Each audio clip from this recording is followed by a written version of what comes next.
España entró en crisis económica y social en el siglo XVII después de una bonanza económica y social del siglo XVI. Los países tuvieron su apogeo en el siglo XVII como las Provincias Unidas y Gran Bretaña y Francia, que también llevó a cabo una serie de reformas económicas para comenzar a tener hegemonía en Europa. La población española creció desde finales de la Edad Media hasta finales del siglo XVI, pero en el siglo XVII sufrió un grave retroceso que se debió a varias causas. La primera de ellas es la sucesión de malas cosechas y de epidemias de peste que causaron muchos millones de víctimas. La epidemia más grave fue la peste de 1599, que diezmó Castilla y provocó medio millón de muertes, la expulsión de los moriscos, la mortalidad provocada por las frecuentes guerras, la emigración a América de algunos grupos de personas que buscaban una vida mejor en el nuevo continente.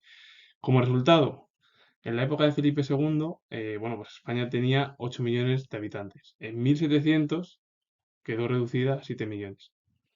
En algunos países, como Francia, la población se mantuvo estable, al igual que Gran Bretaña. En Alemania bajó en torno al siglo XVII. En Rusia se estabilizó. En Italia subió, bajó. Es decir, bueno, hubo además una crisis demográfica en muchos países europeos. Al final, las causas son las malas cosechas, es decir, hambrunas, epidemias que provocan muertes, expulsión de los moriscos. Hay gran mortalidad debido a los conflictos bélicos. Mucha gente se marcha a América, provocando la primera emigración. Luego, ya en el siglo XIX y principios del siglo XX, se marcharon a otros lugares del planeta. Y a ese periodo de la segunda mitad del siglo XIX y principios del siglo XX se le conoce como segunda emigración. España pasó de tener 8 millones de habitantes con Felipe II a 7 millones en 1700. Y el resto de países europeos sí hubo una estabilidad demográfica, pero también tuvieron problemas en torno a la disminución de la población. La economía española durante el siglo XVI vivió un crecimiento económico. Esa situación cambió en el siglo XVII.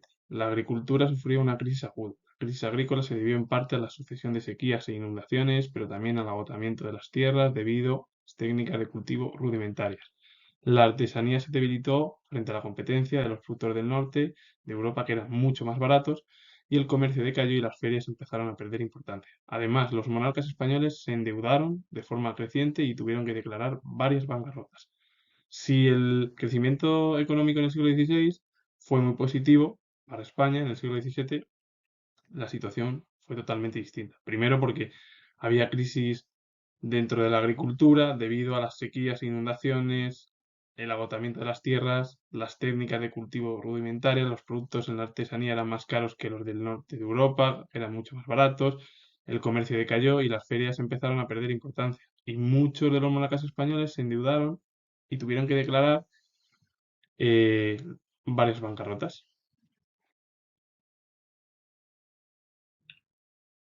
En gran parte de Europa predominaban los valores de una sociedad inactiva y también se despreciaba el trabajo manual y se admiraba a la nobleza que vivía de las rentas que le proporcionaban sus tierras y sus cargos.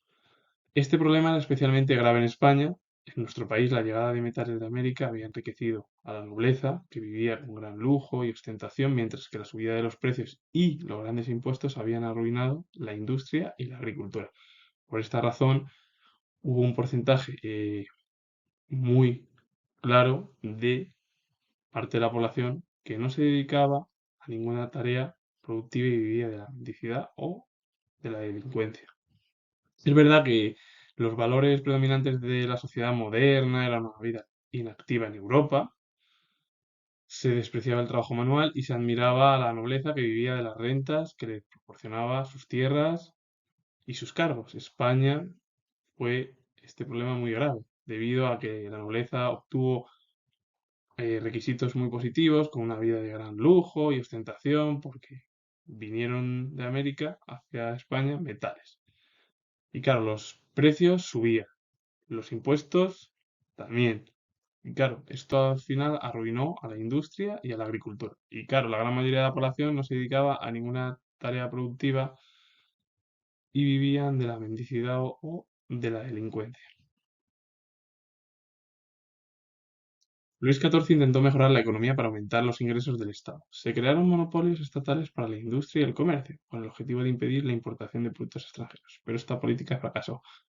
El monarca Luis XIV lo que llevó a cabo fue crear monopolios. ¿Para qué? Para así aumentar la economía del país.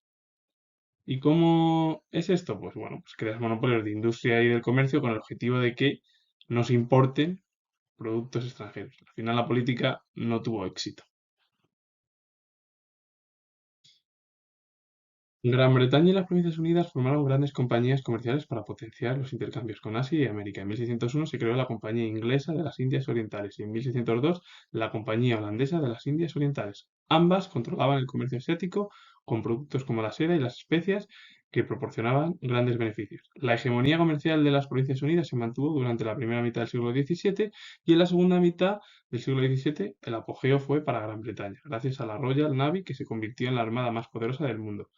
En los dos países, el poder de la burguesía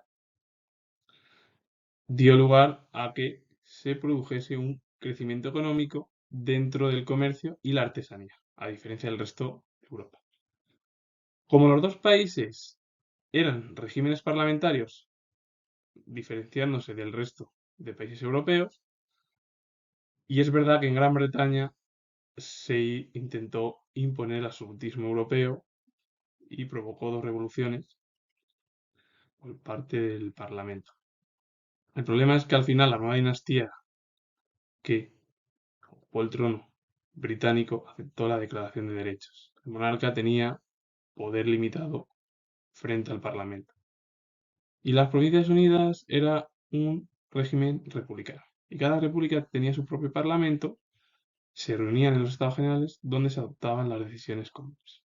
Claro, los dos países obtuvieron un crecimiento económico debido a llevar a cabo las compañías, tanto inglesa como neerlandesa, en las Indias Orientales. Y claro, pues con ello, pues bueno, se comerciaba con Asia, como la seda, las especias, y al final ambos países tuvieron el apogeo económico, primero las Provincias Unidas, en la primera mitad del siglo XVII, y después Gran Bretaña, con la Royal Navy, una de las armadas más poderosas del mundo. Como en los dos países tuvo un apogeo de la burguesía, dio lugar a que el crecimiento económico y de la artesanía fuese fuerte, a diferencia del resto de Europa. Y luego, al ser los dos únicos regímenes parlamentarios, uno una monarquía, y es verdad que en Gran Bretaña se intentó imponer una monarquía absolutista como Europa, al final, con las dos revoluciones del Parlamento, pues la nueva dinastía aceptó la Declaración de Derechos, la cual el monarca tenía poder limitado frente al Parlamento. Y las Provincias Unidas, al ser un régimen republicano, bueno, pues cada república tenía su propio Parlamento y se reunían en los Estados Generales, pues para ahí donde tomaban las decisiones comunes. Con ello finalizo. Al final es una evolución en sí y problemas económicos que tienen ambos países. Algunos entran en decadencia, como es el caso de España, otros, el siglo XVII, empiezan su apogeo, y luego la sociedad, en